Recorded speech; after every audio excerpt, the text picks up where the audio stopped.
চোখে দেখে না, থাকার মতো একটা ঘর নাই, আবার সন্তানও নাই। প্রবলেম কয়টা? চোখও দেখে না, ঘরও নাই ভালো, সন্তানও।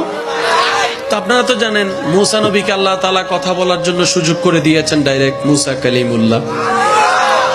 তো মুসা নবী যাচ্ছেন তুর পাহাড়ে আল্লাহর সাথে কথা বলতে, মাঝখানে সেই পাগলাটার সাথে দেখা। ওই পাগলা বলে, ও নবী মুসা, আপনি তো আল্লাহর সাথে সরাসরি কথা বলেন, আমার ব্যাপারে একটু বলেন না। বলে যে তোমার সমস্যা কি? তো চোখও দেখি না, ঘরও নাই, সন্তানও, আল্লাহকে একটু বলেন না আমার সমস্যাগুলো যেন একটু সলভ করে দেয়। তিনি অপেক্ষা করছেন। মুসা নবী আল্লাহর সাথে কথা বলে আসলেন। কথা বলে আসার সময় আল্লাহ তাআলা মুসা নবীকে বললেন, মুসা, আমার যে বান্দা তোমাকে আমার কাছে একটা দরখাস্ত দিয়ে পাঠিয়েছে, তাকে বলবা তার তো সমস্যা তিনটা, আমি তার যে কোনো একটা দোয়া কবুল করব। সমস্যা কয়টা? কবুল করব কয়টা? একটা।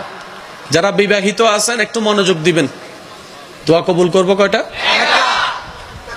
সে মুসা নবীর কথা শুনে বলে যাও, মা তিনটার মধ্যে একটা কোনটা নি? তিনটা তো জামিলা, নিব একটা, এটা তো মানে মাথায় ধরতেছে না। হুজুর আমাকে একটু সময় দেন, আমি আগামী কালকে আপনাকে জানাবো। তো ওনার স্ত্রীটা ছিল খুব আবেদা একজন মহিলা, খুব নেককার একজন মহিলা। তো রাত্রে গিয়ে যখন উনি এইরকম চিন্তায় করছেন, স্ত্রী জিজ্ঞেস করলেন যে আপনি এরকম চিন্তিত কেন?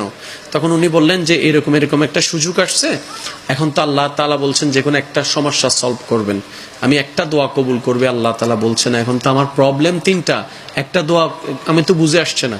আপনি টেনশন করেন না, আমি আপনাকে সকালে উত্তর জানাই দিব। স্ত্রী বলছেন স্বামীকে, আমি সকালে আপনাকে উত্তর শিখাই দিব, জানাই দিব। এবার সকাল যখন হলো, স্ত্রী স্বামীকে যখন উত্তরটা জানাই দিয়েছে, উত্তর শুনে স্বামী বলে যে অবাক, এই বুদ্ধি তোমার মাথায় আসলো কেমনে? স্বামী বলে যে এই বুদ্ধি তোমার মাথায় আসলো কেমনে? আপনি যাই মুসা নবীকে বলেন। মুসা নবী শুনে মুসা নবী অবাক। মুসা নবী বললেন, সাইদ বল তোর দোয়া কি, কোনটা নিবি? বলে যে হুজুর আল্লাহকে বলিয়েন আল্লাহ যেন দয়া করে আমার উপরে। কেমন দয়া? আমি যেন সুন্দর একটা ঘরে সচ্ছল অবস্থায় তৃতীয় নম্বর ছেলের বউয়ের হাতের রান্না নিজের চোখে দেখে দেখে খাইতে পারি। বুঝাইতে পারছি আমি?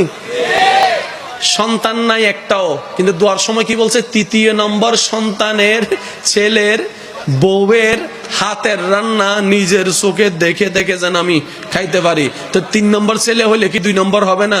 2 নম্বর হলে কি 1 নম্বর হবে না? এক দুয়ায় 3 ছেলে, গড় সচ্ছল। মুসা নবী ওনার দোয়া শুনে খুশি হয়ে গেছে, এরকম দোয়া তো কার থেকে শিখলি? হুজুর আমার আবেদা সালেহা নেককার স্ত্রী থেকে সাহায্য নিয়েছি। পার্টনার যদি এরকম হয়,